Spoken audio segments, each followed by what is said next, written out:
الله ربي والإسلام ديني ومحمدا رسول الله ويقيني. Tapi tidak ada nikmat yang sia-sia. Afa khalaqnakum abatha, apakah kami ciptakan kamu sia-sia? Aku beri engkau nyawa, aku titipkan roh di dalam jasadmu, kuberikan kesempatan tinggal di dekat az-zikra. Tapi kenapa kau menjadi ayam yang mati di lumbung padi?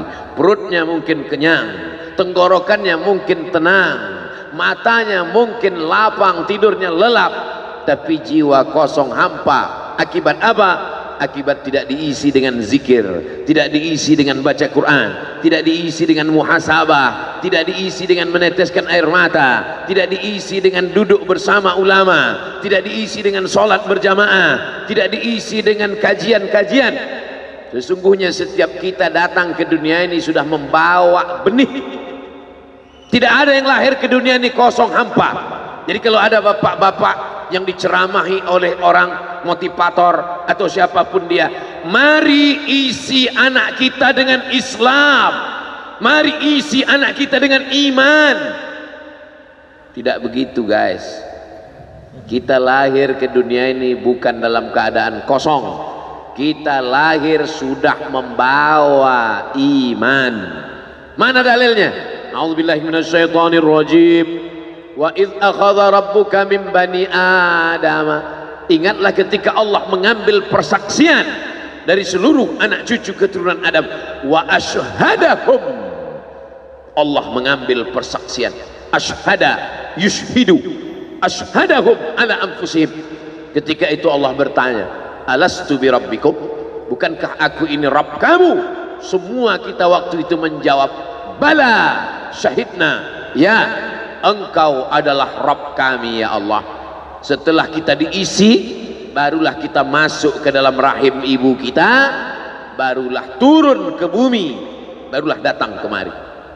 Lalu kemudian setelah di sini lupa, antaqulu yaumal qiyamati inna kunna an hadza ghafilin. Kami lupa, kami tidak ingat. Orang yang tidak ingat ini diingatkan. Fadzakir, ingatkanlah. Inna fa'ati az-zikra.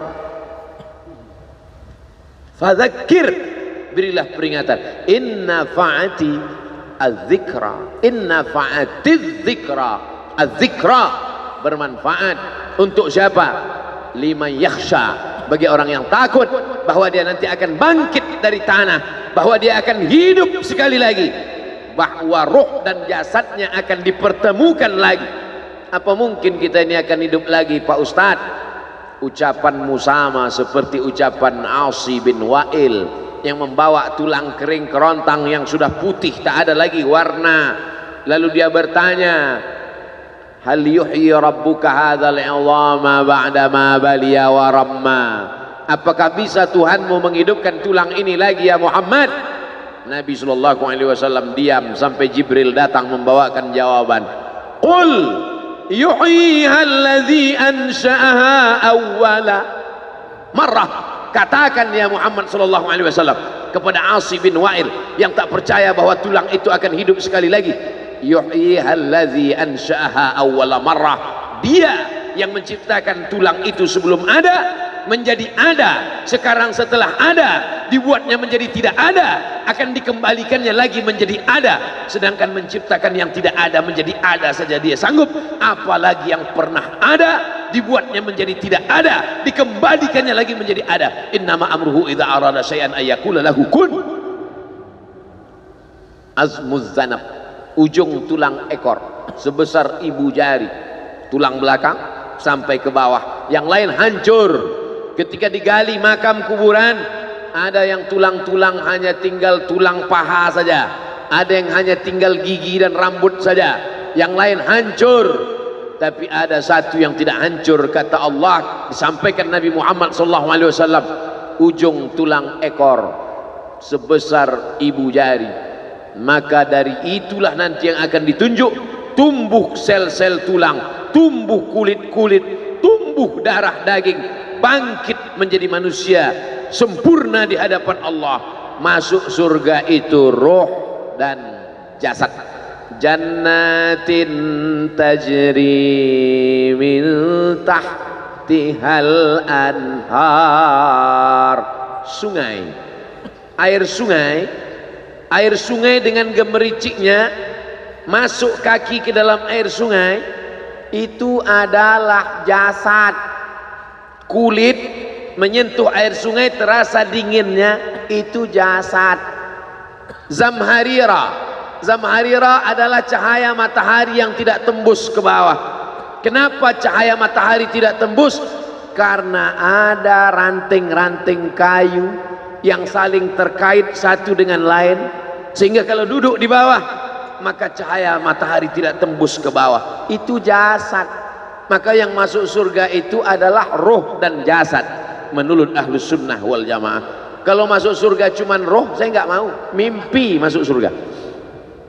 Abdul Somad akan masuk surga beserta roh dan jasad, kembali sempurna. Makanya kata Nabi, la yadkhulul jannata ajuz, tak masuk surga orang tua. Menangis semua orang tua, sedih karena tak masuk surga. Nabi tersenyum, kata Nabi, bukan kamu tua tak masuk surga, kamu akan kembali muda usia belia 30, 31, 32, 33. Karena masuk surga itu adalah orang-orang muda, anak-anak muda yang bisa menikmati dunia. Begitulah mereka masuk ke dalam surga. Apa makna ucapan Nabi itu? Roh dan jasad masuk ke dalam surga Allah. Lagi-lagi kita sedang diajarkan keseimbangan, bahwa kita lahir membawa iman, tapi iman ini bisa mati. Benih letakkan di tanah pasir kering kerontang, tidak disiram, mati dia, kering. Bagaimana menghidupkannya? Dihidupkan dia dengan ilmu. Tidak ada majelis ilmu yang paling banyak untuk saat ini. Majelis ilmu di Az-Zikra, semua ustadz didatangkan kemari. Ustadz Tengku Zulkarnain, Abah Raud tidak usah disebut lagi, memang beliau guru dari almarhum, Masya Allah tabarakallah.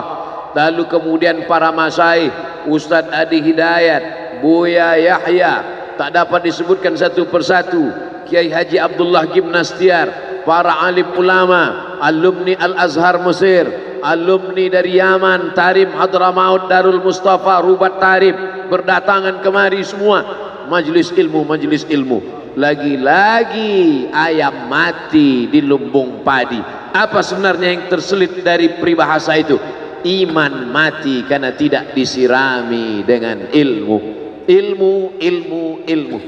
Datang seorang jamaah menemui saya, Ustadz Somad, saya kena penyakit insomnia, gak bisa tidur malam. Jam 2 malam mata saya masih berkedip-kedip. Bismika Allahumma ahya wa amut, gak mempan. Sebabnya apa Pak? Sebabnya saya beli tanah. Setelah beli tanah, tanam kelapa sawit, dipupuk, dijaga. 3 tahun berbuah, pas mau dipanen sudah dipanen orang duluan. Ternyata tanahnya bermasalah, dibawa ke pengadilan, dia yang menang. Akhirnya sampai jam 2 malam gak bisa tidur. Apa yang terlintas dalam pikiran? Kenapa beli tanah, kenapa tanam sawit, kenapa beli tanah, kenapa tanam sawit, kenapa diambil orang, kenapa dulu gak ternak ikan aja, kenapa gak ternak puyuh. Berbulan-bulan gak bisa tidur. Akhirnya pergi ke psikiater. Pak psikiater, ya saya sudah 2 bulan gak tidur-tidur Pak psikiater. Akhirnya Pak psikiater buat resep. Ini obatnya, yang ini dimakan sebelum makan, yang ini dimakan setelah makan, yang ini 3 kali, yang ini 2 kali. Akhirnya memikirkan resep itu, makin gak bisa tidur.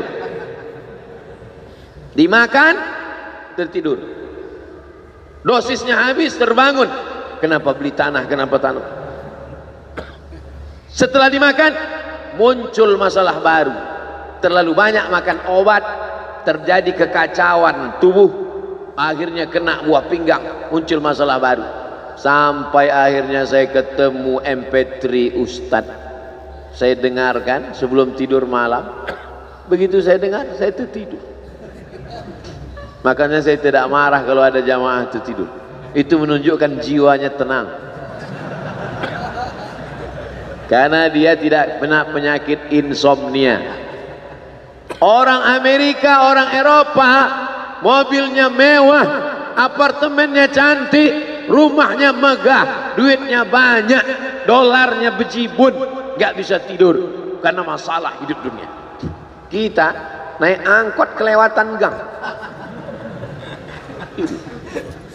Itu menunjukkan apa? Di mana letak ketenangan itu? Huwallazi anzala sakinata fi qulubil mu'minin. Dia yang menurunkan ketenangan ke dalam hati orang yang beriman. Oleh sebab itu maka iman ini mesti disiram dengan ilmu. Majelis ilmu adalah majelis zikir. Majelis ilmu adalah majelis turunnya rahmat dan barakah.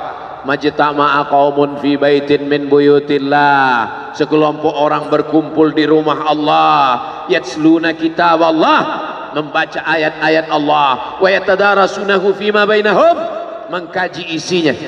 Nazalat alaihimus sakinah, turun ketenangan. Ghasyiyat bihimur rahmah, turun rahmat kasih sayang Allah. Haffat bihimul malaikah, dikelilingi oleh para malaikat. Wa dzakarahumullahu fi man indah, dibanggakan Allah Ta'ala dengan para malaikat. Tadi malam ketemu dengan murid dari Syekh Muhammad Yasin bin Isa Al-Fadani di Zawiyah Raudhah. Ketemu, cium tangan, barokah, zikir, sholawat, tenang jiwa. Lalu kemudian subuh ini ketemu dengan Abah Raud, ketemu dengan para penghafal Quran, ketemu dengan santri-santri, tenang jiwa. Tidak ada yang menenangkan jiwa ini selain daripada majlis zikir, majlis ilmu. Betapa meruginya ayam-ayam mati di lumbung padi. Benih tidak disiram, mati. Benih yang disiram dengan majlis ilmu tumbuh, tapi tidak berbuah. Maka mesti disiram pakai pupuk buah. Datang konsultasi, ini kenapa tidak berbuah? Kenapa ini tidak berbuah? Karena ternyata dia mesti diamalkan. Sudah dapat ijazahnya, sudah talaqi, sudah halaqah, kenapa enggak berbuah?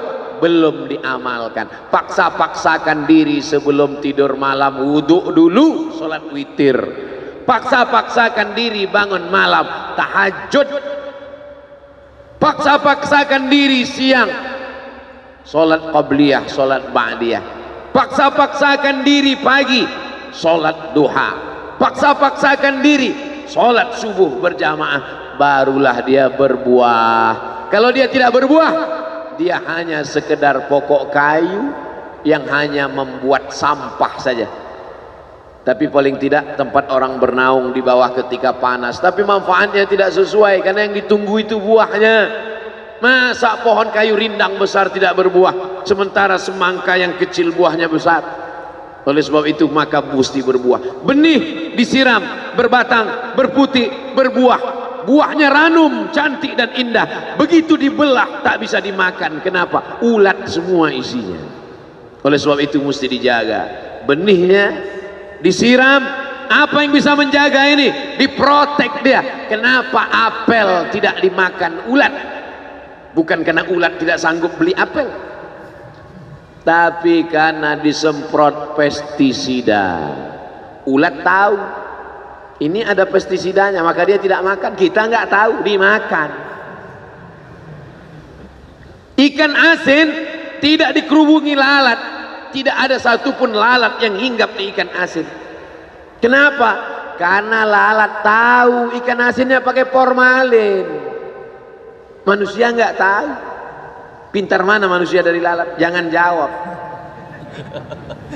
Akhirnya orang makan, menumpuklah pestisida dan formalin dalam darah. Apa namanya? CANCER, cancer. Karena dia tidak larut dalam tubuh. Yang lain-lain larut. Makanan-makanan larut menjadi energi, menjadi sampah, dibuang menjadi kotoran. Sama seperti daun, kalau jatuh ke tanah larut menjadi pupuk. Tapi plastik tidak larut, maka plastik sampah bertebaran. Oleh sebab itu maka ini mesti dijaga. Apa yang bisa menjaga buah apel supaya tidak berulat? Jagalah dia dengan ikhlas. Kamu kenapa nggak ke masjid? saya kalau ke masjid riak, maka saya enggak ke masjid biar ikhlas. Tarkul amal li ajlin nas riak. Kata Imam Fudail bin Iyad, tarkul amal li ajlin nas riak. Tidak jadi beramal karena takut dipuji orang, riak. Wal amal li ajlihim syirik. Beramal karena ingin dipuji orang, syirik. Kenapa kamu enggak pakai sorban? Takut dipuji orang, riak. Pakai saja sorban anak, jangan takut dipuji orang. Pakai sorban, yakinkan diri. Baik. Ustaz, kenapa enggak pakai sorban? Ada masanya nanti pakai sorban. Tarkul amal li ajlin nas riya. Tapi beramal, tapi saya enggak tahan Pak Ustaz, dipuji orang. Luruskan, karena pujian pasti akan selalu datang. La'atiyannahum min baini aydihim wa min khalfihim wa an aymanihim wa an syama'ilihim. Datang dari depan, dari belakang, dari kanan, dari kiri, dari dalam. Alladzi yuwaswisu fi sudur, dari dalam, dari depan, dari belakang, dari kanan, dari kiri, dari dalam, dari dua aspek, minal jinnati wan nas, dari yang zahir, dari yang batin, berdatangan dia. La ughwiyannakum, aku akan goda anak cucu Adam. Sampai kapan? Madamat arwahuhum fi ajsadihim, selama roh masih bersemayam dalam jasad, selama masih hidup, dia terus menggoda. Kapan kita berhenti dari godaan ini? Nanti setelah terbaring, terbujur kaku, bahkan sampai mau sakaratul maut pun dia tetap menggoda. Itulah makanya orang berzikir tidak bisa digoda waktu sakaratul maut. Kenapa? Karena la ilaha illallah akan terngiang di telinganya. Subhanallah walhamdulillah wa la ilaha illallah wallahu akbar. Subhanallah walhamdulillah wa la ilaha illallah wallahu akbar. Kalau itu diucapkan sekali, 10 kali, 100 kali, 1000 kali, terngiang dia di telinga kita. Bahkan ketika kita mau tidur malam pun terngiang dia. Bahkan ketika kita mengigau di tengah malam pun itu yang terngiang. Maka saat mau sakaratul maut pun itu juga yang akan datang. Apa yang kau ucapkan, apa yang kau dengar, apa yang kau pikirkan, apa yang kau renungkan, itu yang akan datang waktu sakaratul maut. Seorang bapak sudah diponis dokter, panggil istrinya, panggil anaknya, bawa ini ke rumah, nunggu malaikat maut datang. Sudah nggak ada obat. Bapak sudah koma, nggak sadar-sadar di rumah sakit. Kalau tetap dipertahankan di ruang ICU, hanya ngabiskan uang saja. Dokter kasihan dengan keluarga, bawa ini pulang, karena kalau dibawa pulang pasti mati. Begitu mau dibawa pulang, matanya terbuka, sadar dia, sadar. Ketemu sama saya tanya, apa yang membuat bapak sadar? Waktu saya sedang koma itu datang Abdul Somad. Terus apa kata Abdul Somad itu? Nanya kapan tablik akbar. Akhirnya saya terbangun.